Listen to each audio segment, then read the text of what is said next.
my yarny friends, I'm Sara Sach and welcome to my crochet channel. Today's video is a this or that video. And what that is I ask you a question. It might have to do with crochet hooks, yarn, crochet, all things yarny. And then you can give me your answers down in the comments. And please do comment because I learn and others learn from everybody else's comments. And also gives you an opportunity to give your opinion on the subject that we're talking about. And today's subject is, do you have one of these?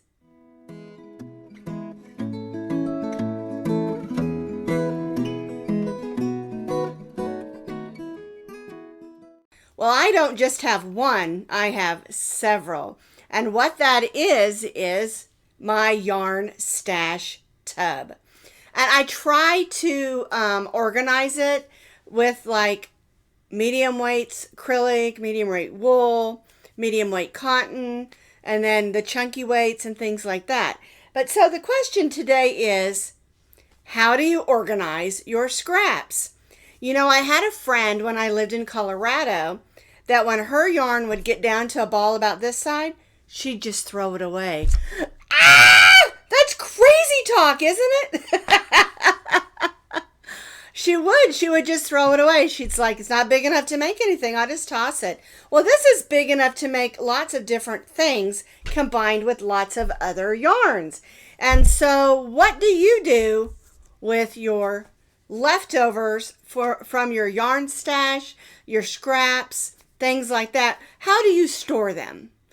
I like the idea of the tub. I keep it underneath my project table here, and I throw them in that one. And then every now and then, I break out the old cake maker. And this is one from Knit Picks. I have two different ones. I have this one. My daughter bought this for me from Amazon. You can still purchase these, I think, for around $20 to $24, and you can find them on Amazon and also eBay. I checked this morning.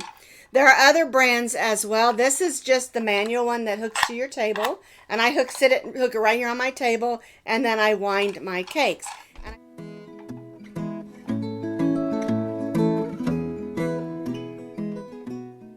I make them into these what I call crazy cakes.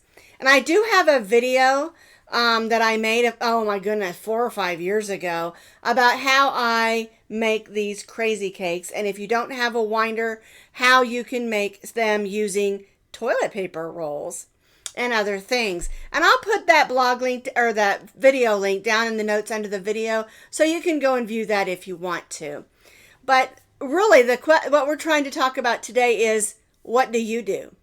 Do you roll them into cakes with one of these? Do you roll them into balls? I do this thing also. Let me grab this one.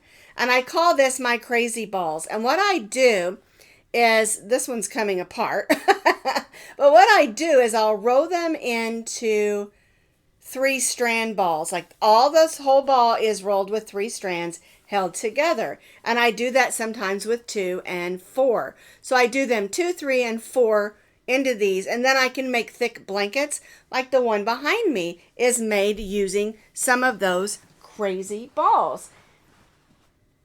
It's 3 strands held together, and you look at all these beautiful colors together and how it looks so nice.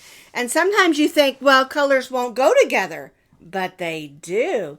And it's fun just to make them up like this, or even in the 2, 3, or 4 strand balls, and then you can work on it when you have time. And that's just a couple of options that I do. All right, so today's this or that question is, number 1, don't throw your balls in the trash. Make those yarn balls into something fun. But anyway, do you throw them in a tub and roll them up? Make crazy balls like I do, or crazy cakes like I do? Do you use a winder and make cakes? Do you make balls? What do you do to store your yarn stash? Now, I'm asking this question because I have gotten lots of questions about how I do mine. So I thought I would share with you sort of what I do, and then you can share with me, down in those comments what you do, and then we can all learn from each other. Well, thank you for watching today. I love doing these short videos and asking questions because it helps me get to know you better, and it also lets you get to know me better.